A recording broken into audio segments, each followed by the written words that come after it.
Welcome to the Break the Chains, Find Your Flame podcast. My name is Steve Wolpolnik. I'm a licensed mental health counselor and one of the founders of the Promethean Project. Our guests are people who have broke the chains of their limitations and found the strength of their potential.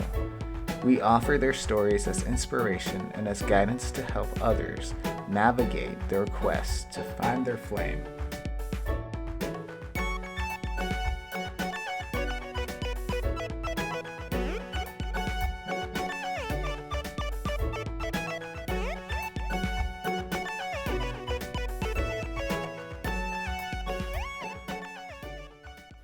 Welcome, everybody, to episode 4. As always, Steve Wolpolnik, your host.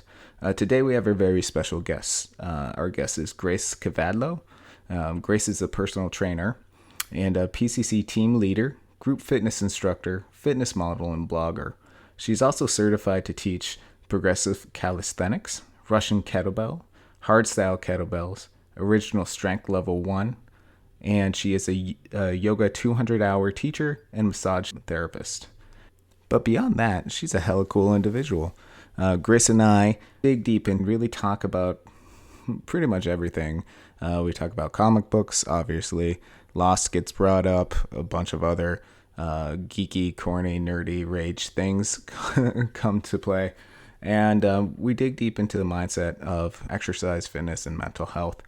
We learn a lot about Grace's background and what she really enjoys doing. And we talked briefly about how she has recently become a mother and how she balances that with training clients, having a social life, being on Instagram, being on social media, really keeping her brand up to its model and, just being a kick-ass ninja. Grace and I actually got a chance to meet in real life when I went and got certified for the PCC in New York in 2017. And she's the real deal. The enthusiasm you see online and in her videos or any of her postings that she has is genuinely her. And as you listen to the podcast, we get into that a little bit too. And it is something that she considers a superpower. I really hope that you enjoy today's interview and podcast. If you want to hit Grace up, she has a website called dieselgrace.com. She's also on Instagram at Grace_Cavadlo. So without further ado, here's episode 4. In a world where humanity's potential is imprisoned and locked away, our only hope is to break the chains and find our flame.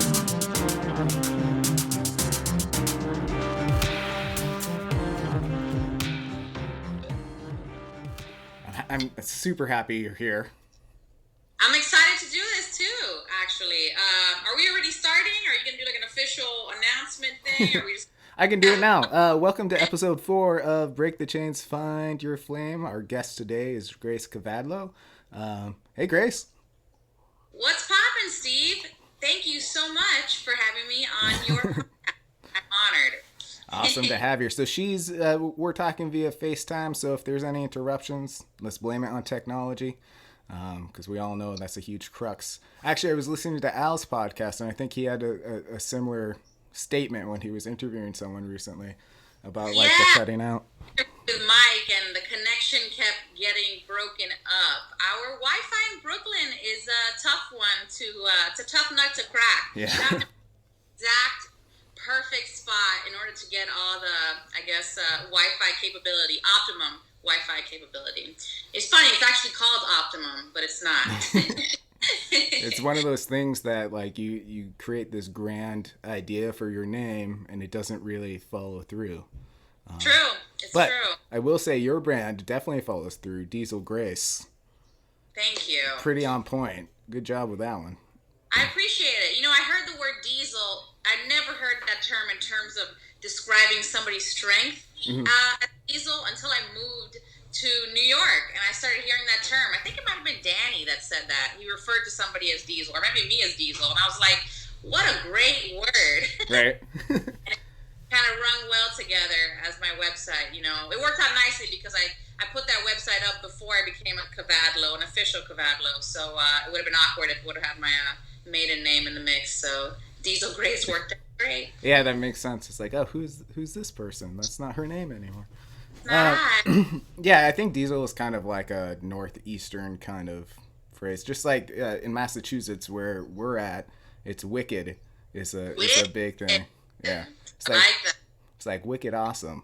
Um, and anywhere I go, if I hear someone say wicked, I'm like, oh, you're from Massachusetts, and they're like, yeah. How did you know? Nice, nice. Yeah, I was introduced to the word. What was it? Savage by an Irishman. I was like, savage. He said, that's savage, and I was like, yeah, that's savage.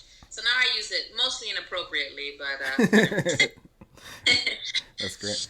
So before we get started, I just want to say my sister Caitlin Langoni, who's been on the podcast, wanted me to give you a shout out for all your recent posts. That she is a new mother as well, and just said, all your posts on like post birth and motherhood posts on exercise have really been inspiring, and she's doing great with that.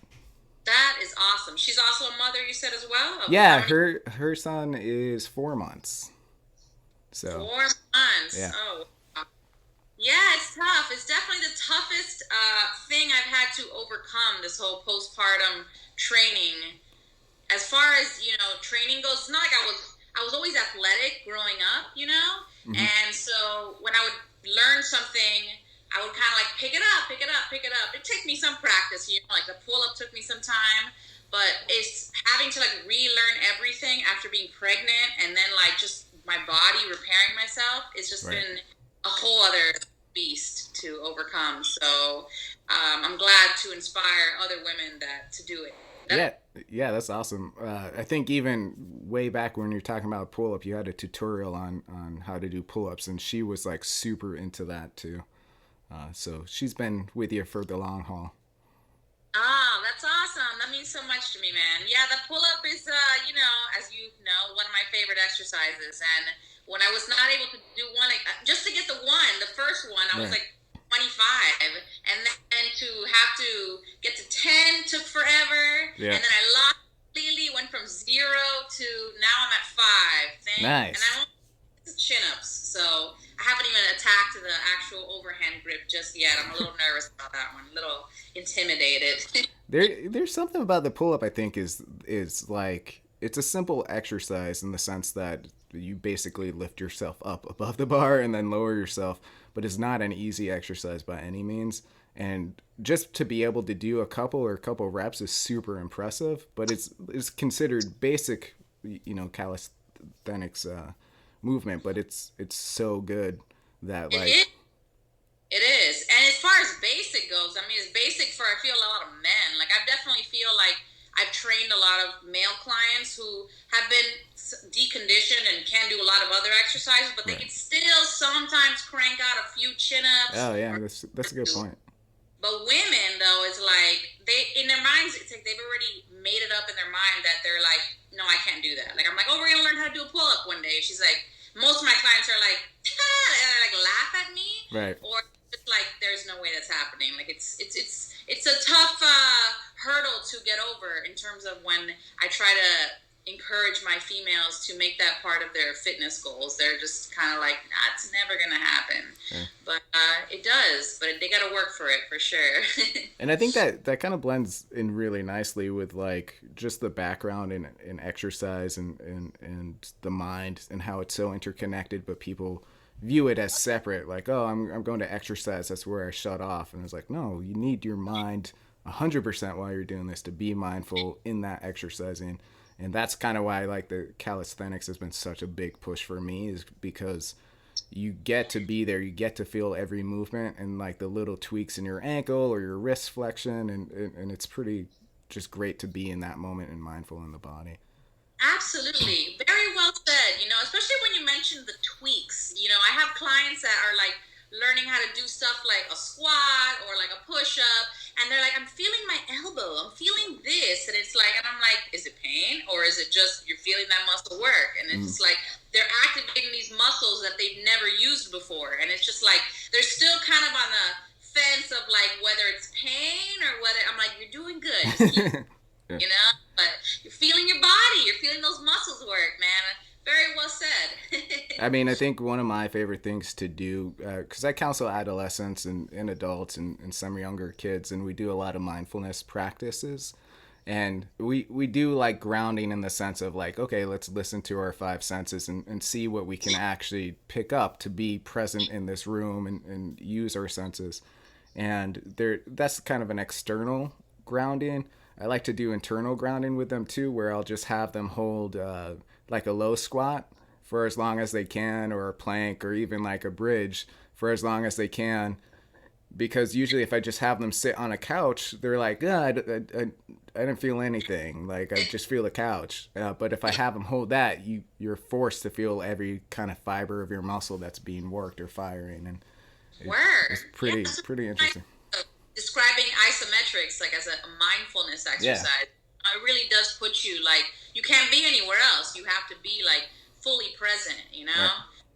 And no, it's true about what you said in terms of like calisthenics being like a mindfulness practice, and like just like that's really the best way to work out, you know? I see people sometimes like in gyms, and like they have like a screen in front of them, and then the earbuds, and then they're just like on the phone, and I'm like, and they're like, they think they're working out, and I think maybe they convince themselves that that's just how you do it. But I was like, I can't imagine myself, not that I've never done that, but back in the day I definitely used to be like, need distractions. Right. But when I discovered calisthenics initially from yoga, was when I learned like, oh my God, like what have I been doing before? Like I definitely was not working out before. I don't know, I was like a zombie on doing motions, but man, like really feeling like every bit of a rep of a squat or a push-up or a pull-up, and like being like in your muscle and in your body is just like, it's an otherworldly like experience, you know? It definitely has changed the way I train myself, and I try to help my clients get to that point too, you know? Yeah, it's pretty amazing. I think the first real introduction, I was really into running for a little bit, and I've kind of backed off a little bit from that. But I did the big challenge with like not being distracted. I did a half marathon one time with no music whatsoever. I like the first half marathon I did, I was like, oh, I have this pumped up playlist of like old school hip hop and like just like 80s music and just like really like intense power songs. And then the second time I actually ran with my sister, and she was like, oh, you're not bringing your iPod? I'm like, nah, I'm gonna try this completely sober of any distraction. Sober. And distraction. Oh my God, I might have to steal that one from you. Good. Nice. Just shoot it back to me so we kind of make it something. I'll tag you. I'll put like sober of distractions and then quoted by you, of course. So how did the experience compare between the two? The first like 5 miles was not a big deal. It was pretty good, and then around like mile 7 or 8, it's like you're just kind of going through things in your mind, and it's kind of like meditation in the sense of like you have all these distractions and all these thoughts that come up, and you have to just bring it back to the simple basic thing of what you're trying to do is the run, and in doing that you really embrace the suck of it all, which is good and bad. But it's really motivating to kind of get through that, and you're like, oh, I'm already halfway through, so I know I can do it for another 6-7 miles, so let's just get it done. And I can imagine. I've never run that long of a distance before. Yeah. Especially the only thing most I've done was like a 5K or a 10K. 5K it was. Mm-hmm. And I'm not an endurance person, that's for sure. But it's great because I think you really get to test your mettle, right? Like you really get to see what you're clearly made of. And sometimes you find yourself lacking, and it's not like you failed, but it's like, oh, okay, this is the part of the game I have to work on improving a little bit. Right on, man. That's really cool. And now you got this bike ride coming up, huh? Yeah. The bike ride, I might listen to some stuff because I'll probably be on a bike for 5 or 6 hours a day, kind of getting it done. So I got a lot of like books on Audible that I'm going to be listening to. Okay, that's a little better than listening to music, a little more educational stuff. Or podcasts. You know, these podcasts kind of blend perfectly for just kind of being present, but also educating yourself as you're doing that. Totally. That's cool, man. How long is the bike ride again? Remind me. 150 miles. It's broken up in 2-day increments, so it's going to be Couldn't be something, but it'd be fun. That's intense. It's Diesel or Savage even. Right? I don't know. Yeah, that's really diesel, man. That's more than I've ever. I don't even know the longest bike ride I've ever done. I've never really been an endurance sport person. I've always done like track and field and like I'm a short burst kind of person. Yeah, that's good. We're a decent amount of time into this, and I don't think we even went through your background or your story or anything like that yet. So why don't we just kind of get to know you a little bit before we continue? Right on. So, I'm a personal trainer living in New York City. I have a background I'm a yoga teacher, 200-hour certified, kettlebell or Russian kettlebell certified, Nice. and progressive calisthenics certified, which is my mostly one true love. How I met my husband, he is the lead instructor, co-lead instructor. His brother is also Danny, which you've met, instructs the calisthenics certification with him. And man, pretty much I have a daughter, a 9-month-old daughter now, about 9 months postpartum. So she's been outside as long as she was inside. Nice. Yeah, I'm really into tattoos and comic books and just mindfulness practices like working out and doing calisthenics and teaching people how to do all those cool things. Awesome. There's no video of this, but Grace has some great tattoos. Probably one of the only people I know who, outside of my friend group, who knows who Lion Cat is, but also has a tattoo of Lion Cat, which is amazing, from Saga, which is a great book. One of the best. Actually, another calisthenics person turned me on to that. Nice. You know who Kirsty Grosshardt is? Garage Gym Girl? Yeah. I follow her too. She's amazing. She knew, after we did the certification, she did PCC, we were talking about comic books, and she sent me like a comic book care package, and it was the first 3 graphic novels of Saga, and she's like, I think you're gonna love this, I really like this, and I was like, okay, that's amazing.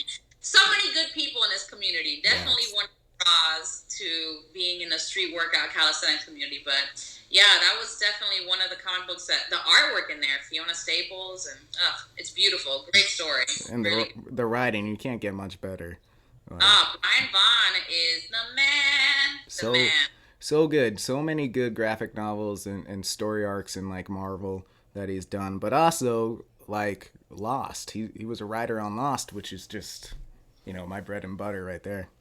So I did not ever like Lost. No? You're allowed some flaws. Season or episode, but I tried to watch it. In fact, they used to play it at the comic book store that I used to work at in Los Angeles, and I don't know what it was. I don't know if it was just the characters in the story. Just I couldn't relate to anybody or get anybody's level. I couldn't. I tuned it out after a while. I'm sorry. Nah, it's okay. It's not everyone's cup of tea. Actually, my wife and I argue over the ending a lot.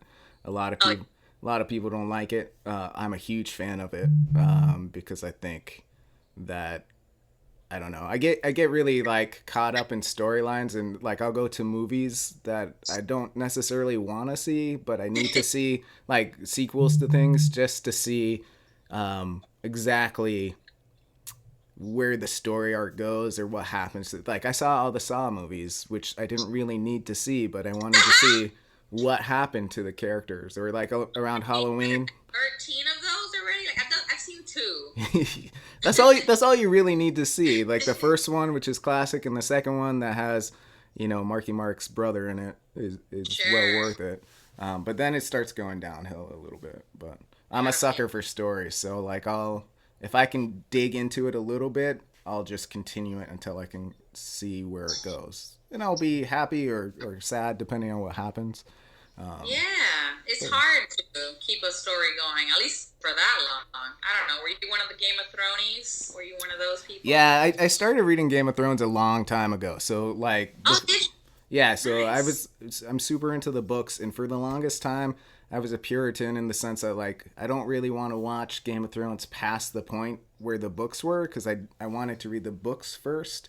That's my like geek rage right there, taking over. The last seasons were not in the books, right? The last 2 seasons? Yeah, it might have even been 3 seasons because there's only 5 books out, and there's going to be a total of 7. And the books are big; they're pretty vast, so there's a lot that happens in them. But yeah, so at some point, me and my wife were just like, he's never going to finish these books, and You have to. we need He's to catch a up. millionaire now. I know.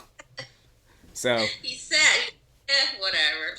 yeah, so there were good things in the ending that I liked, things I didn't like, but I think it was just rushed, really. And so I think if they had more time, it would have been more satisfactory to a lot of the fans. But without any spoiler alerts, we don't have to do any spoilers on here. But Nah, I'm good. I'm over it. I know a lot of people were very sad that it ended, but I'm just kind of like, I prefer a show just to know when to end as opposed to go on for too long. And then I'm just like, okay, they lose me in there. I wanted to just have, finish and move on to the thing, I think they call that like jumping the shark, right? Like when a show jumps the shark, because it references like Happy Days, where the Fonz jumped over a pool of sharks on his motorcycle. That's when everyone knew that Happy Days was kind of done. Like they were just making stuff up now. That's funny. I had no idea that's where that expression came from. I think that's what it is. I could be wrong. I should get a fact checker on this podcast to really check what I'm saying. Oh my God, I love it. It's all good. If it's not, it should be now. It's history. Yeah. So. Now you heard it here first. That's where it's tied to. Hell yeah. So Grace, what got you into like fitness and exercise? So growing up, I was very fortunate to live in being a very active family. My pops was always taking us on camping adventures, and we were just always outdoors. I lived in a neighborhood where all our friends were just constantly all living and going outside, going for bike rides, going for runs, walks, swimming. Florida was very, an active, nice neighborhood that I lived in. And, I did sports in school. And then there was a big lull, actually, between, like, high school and, like, till I was about 21, where I didn't really do anything. I was just kind of partying. And it wasn't until I moved to Los Angeles and I started taking yoga that really kind of set me back on that path of like, oh, wow, movement is necessary. This is not something to do just for fun, but this is something that I need in my life. And it's funny that you say, I know your message a lot about like mental health and how that's helped through movement. Mm-hmm. And it really helped me because for a while I was just between that age that I was from high school till I was like 21, I was just drifting around and I had no idea what I wanted to do in my life. I was just kind of working jobs just to kind of pay the bills, but it wasn't anything that was really like I was passionate about. And when I took that first yoga class, I was like, I had like this epiphany. I was like, this is what I need to do. I need to become a teacher. So like a month later, I signed up for a teacher training certification and I became certified and started teaching. And that's really when I started to figure out like, this is what I want to do. I want to start helping people learn how to do these yoga poses. And then I started kind of led me to doing massage therapy. So I became a massage therapist. And I started learning more and more about the body and just kind of how to treat people, not just symptoms, but as like a whole, and that's what I really enjoyed about both of those modalities. Fitness goals has just become, it's a dream job. I love going to work. Yeah, it's amazing to be able to do something like that and help people find that path and find their own potential. Oh, so enriching. It really is. It really is. And I think what you said, studying movement makes sense when you look at the biology and how the brain and nervous system interact, right? It's yoga is fantastic for balancing emotions because it regulates the two parts of the nervous system of like rest and relaxation, but also movement and fight or flight, those kind of symptoms. But it also, especially with yoga and handstands and things like this, is you're exerting control over something that like you're afraid of, maybe not afraid of, but like nervous about doing. Like when I went to PCC, one of my weakest games was muscle ups because I just really didn't train them as much because I really wanted to focus for the Sentry test. So I was just doing reps of the Sentry test to get really good. And I was nervous when we moved on to the muscle ups because I'm like, this is where I'm a little weak. And in that nerve, I just kind of like, hey, it's what it is. not everyone's gonna hit it. And I got like my first legit muscle up, I think. Dan, Hell yeah. yeah, Danny was like instructing. He was like, "Is that your first one?" And I was like, "Yeah." And he's like, "Oh, awesome, man."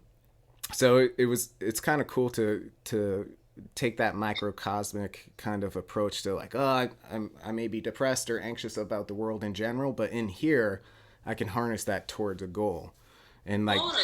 that, just that small amount of control can really push you forward in other Yeah. life goals, which is amazing. It's funny because I have clients that, a lot of people sometimes, most clients are weight loss clients. And a lot of times, I'm just get them to move and do their things. And then as we progress, I eventually like to introduce like the crow pose. Yeah. And sometimes they ask me like, what am I going to learn from doing this? And I'm like, dude, you're going to become like mentally strong. You're going to, when you practice that movement, you're going to become like you're going to confront fears, the Yeah. fear of face planting, the fear of failing at a certain exercise. And like, when you can overcome that, like that's just going to like spread through, like permeate everything that Right. you do. You're going to remember that time that you were afraid nervous during an interview, and you're going to be like, hey man, you know what? This ain't so bad. The other day I was able to hold crow pose for 10 seconds. Right. I looked her in the face and said, hell no, not today. So, yeah, it's great. It definitely has good benefits. I like that, like going beyond fear. Yeah. Through, Yeah, I think that's for handstands for me. We're very much like that because I could hold them for a little bit, but like the dismounting was like the scariest thing. And then you just like the more you work on it, you're like really like you're not gonna die from dismounting from a handstand, even if it goes bad. You have a very strong. Most people have a very strong self-preservation instinct, Sure. and I tell this to people. I'm like, your body does not want you to fall on your back, or how people always imagine themselves like it's just like falling just straight onto their back or something, or going too far over. But you always want to like guard yourself, and you have all these instincts to do it. Yeah. So No, yeah. that's a good point. I'm still implementing like the back walkover, the fear that conquering fear on that one because So you fall out of a handstand into a back bend? yeah, I can do that. That's awesome. I mean, and you go the other way too, huh? Well, that's what I've been working on even since PCC is like I can drop back into a bridge from standing, but like the kick over is the and it's all mental because I know I'm strong enough to kick over, but it's like you get to a certain part of the apex of it and you just kind of panic and kick and then you just fall out of it. Totally. You do have a killer back bend, though. Thanks. Very jealous, dude. It's pretty awesome. It's years of wrestling. Men struggle with that exercise, and yours is just killer arc, man. Those arms, it's nice and open. It's really good. Thank you. I appreciate that. That was actually, I was pretty excited to show it at the PCC when you're like, hey, you want to do this? I'm like, yeah. Yeah. I was like, please, because I always get a female to demonstrate that move, because I always have like a bunch of like killer back bending queens in the PCC, and it was cool to actually have a male demonstrate that, because I know a lot of dudes struggle with that. So I think it was probably very inspiring for them to see you Awesome. being so bendy and so strong. It would, that experience was just so amazing. The PCC, like a lot of like people I interact with on Instagram are from that training. Like always liking or commenting on it, and Yeah, actually, that's the best. That's one of my favorite things. That really, the community is so awesome and welcoming. I've been in other communities. There's other strength modalities that people can be a little more like nitpicky and like kind of critical of other people. And I've noticed that the calisthenics community is the complete opposite. They're so like encouraging and like positive, and Right. I love being around that. yeah, I think walking into that room for the first time, I remember. So this is gonna sound really fanboy-y, but I remember walking in the first day and I saw you and Al walk in and I was like, oh shit, this is real. And I went down there and I was talking to some people and everyone was like, yeah, we train, we're personal trainers. And I'm like, damn, I feel like I'm the only one who doesn't have that specific background. But that immediately was gone after like 10-15 minutes because it's, you just jump right into it. And like, I loved starting with just like basic, hollow body poses and things like that to really work on form and structure.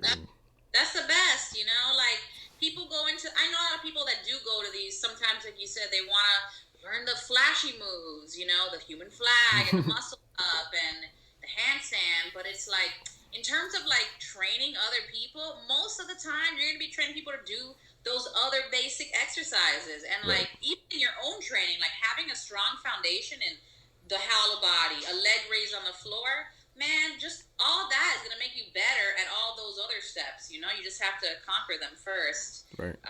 I still get humble. The hollow body, that makes me shake like nobody's business. It's pretty, it's surprising. Like if you put your whole intention in there, it can be a really great exercise to warm up to and just get your body ready.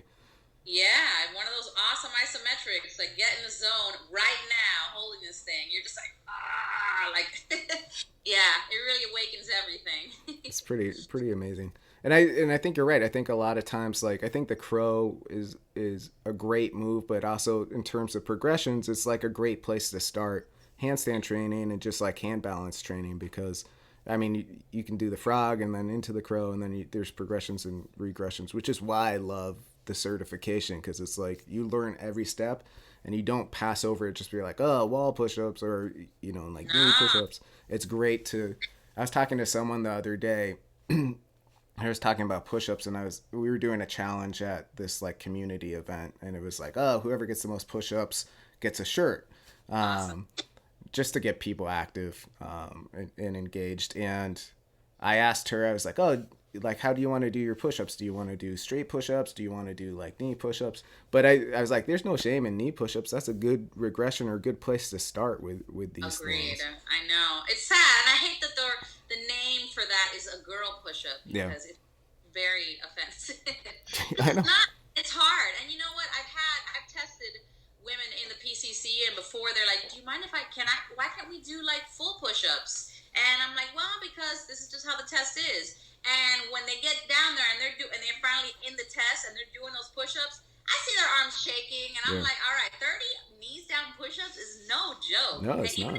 Wrong woman, like that's a humbling exercise. When you get to rep 20, you're like, I see them like, okay, let me take a break, and I'm like, and you wanted to do full push-ups, 30 push-ups? All right, girl. Check yourself. But I think that's relevant too for just anyone. Like I find myself sometimes, if I had like a strong workout like in a week and I'm a little tender, I'll regress to those, or even like wall push-ups just to kind of get the reps in and get the lactic acid broken down.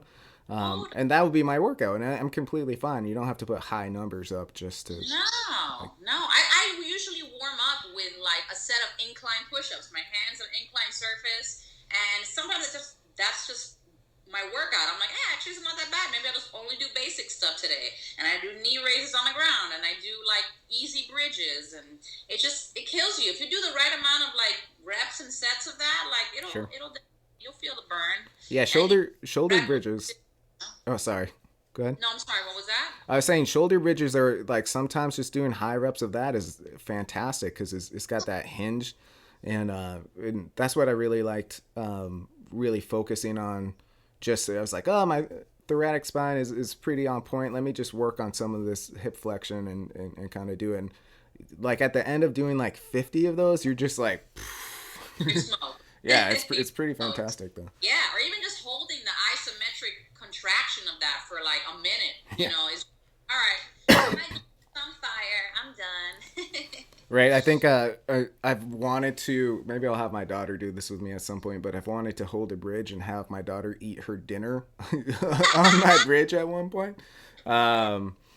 But I think I forgot that. I like thinking of creative posts to kind of do just to show how versatile these things can be, because it's a lot of fun. Man. I love showing that kind of stuff.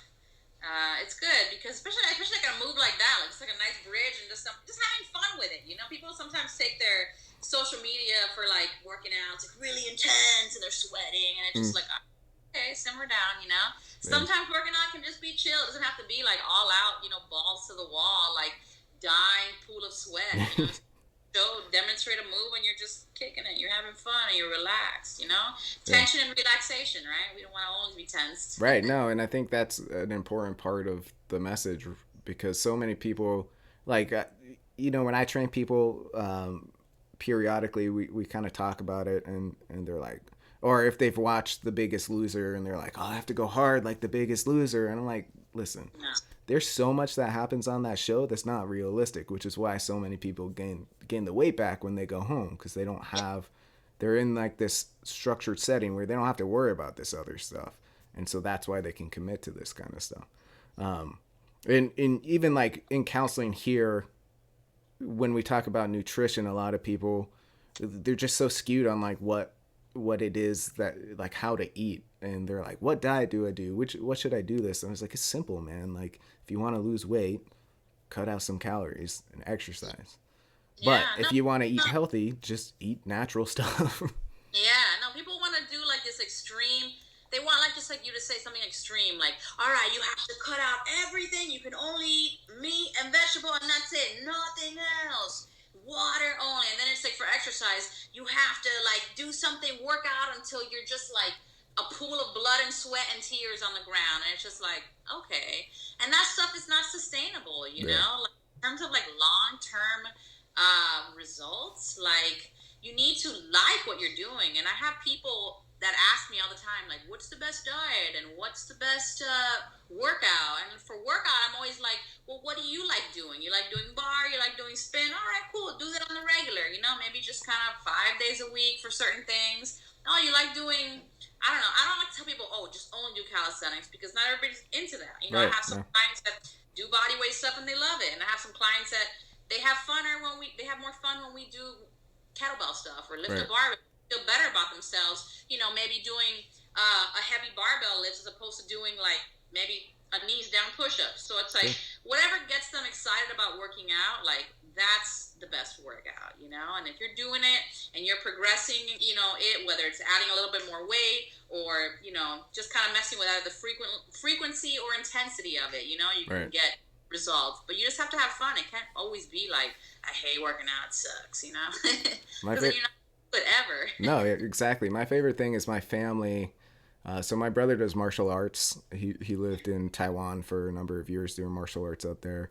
My sister does like yoga and like different like HIIT kind of workouts, and her husband does a lot of like heavy lifting, kind of like weight competitions, right?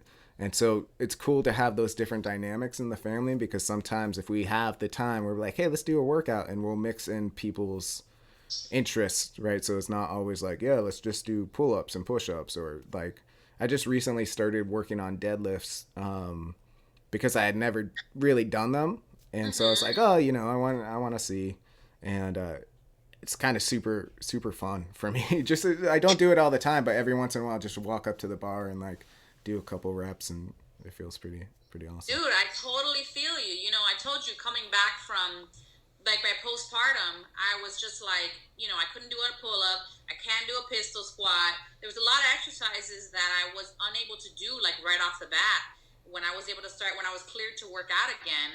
And I would just feel like crap about myself. I'd be like, I couldn't even do one rep, and I was like, ugh. But then I was like, you know what? I'm gonna start doing back squats. And then I felt really good about myself, being able to do a big old back squat, like a heavy back squat, as opposed to like barely being able to do some messy pistol. And it got me moving, and it got me feeling confident. And not that I'm not training my pistol and stuff, but yeah, I feel you, man. Sometimes it's good to mix it up, you know, like, and revisit those kinds of other stuff just to kind of keep it interesting. I think it's funny too, because when you look at it with like exercise and all this stuff, it seems like you're in competition with. Some people really take that like, so you hinted at it with CrossFit, like a lot of people are either super into it or super not into it, and then like, oh no, I do bar work, or no, you know, I do strongman competitions and stuff like that, and there's this discord. But I always find myself like, it doesn't matter, right? Like, we're not actually gonna compete against each other in some like end of the world kind of strength competition. There's nothing really. So for each person, it's like, hey man, you do you and I'll do me, and we're good, and we don't have to argue about that stuff. Yeah, it's cool when everybody can just kind of like appreciate each other's modalities and not be completely like closed-minded, like, or say like one is better than the other. You know, for you it is. This is good for you. This works for me, and we can all still be a happy family. Exactly.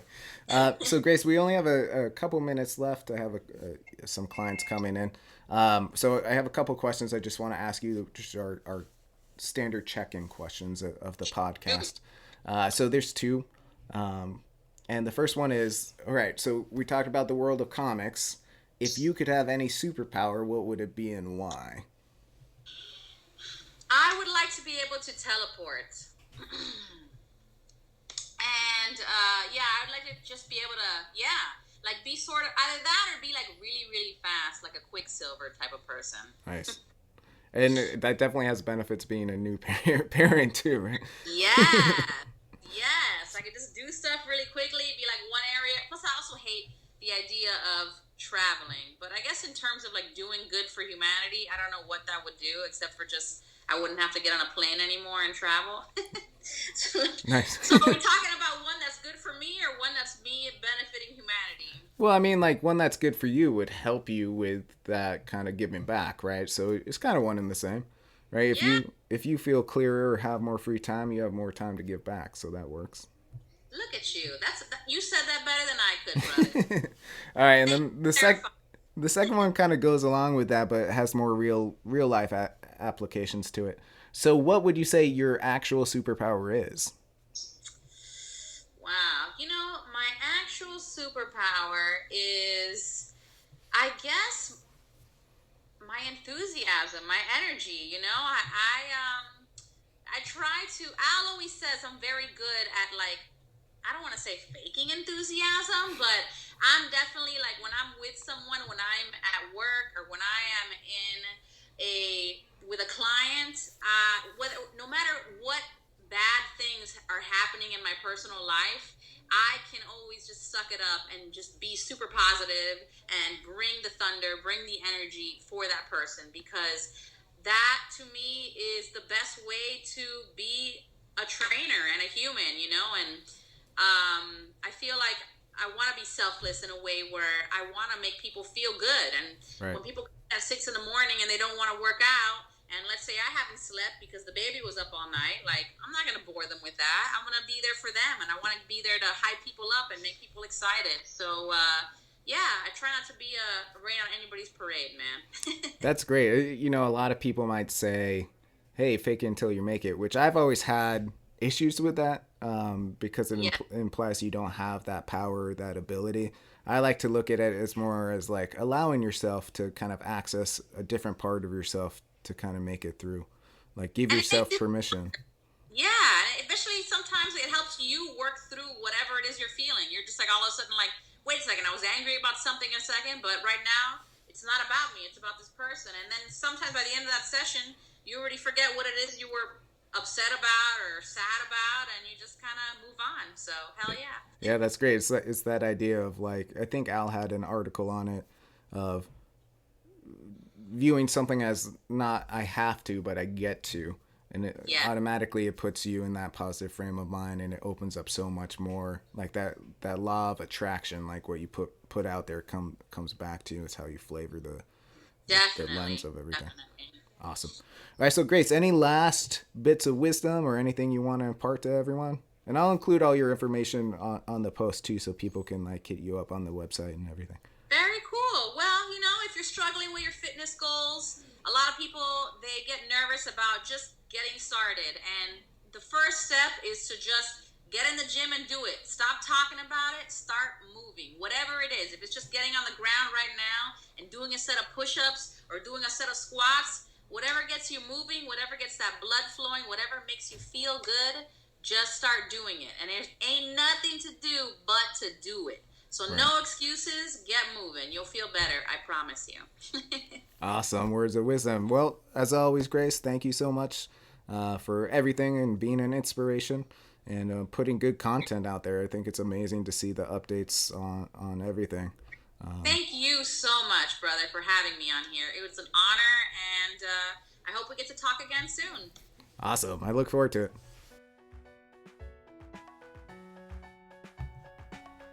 Thank you for taking the time to listen to our podcast. If you're interested in being a guest, please send us an email at info@theprometheanproject.org. If you're interested in getting more information, you can hit us up at that same email or visit our website, www.theprometheanproject.org. If you like what you're hearing, please feel free to give us a 5-star review or do any kind of review that you feel is necessary. And hit that like, hit that share, let people know what we're doing. And as always, the most important step in any journey is the next one. We'll see you next time on Break the Chains, Find Your Flame.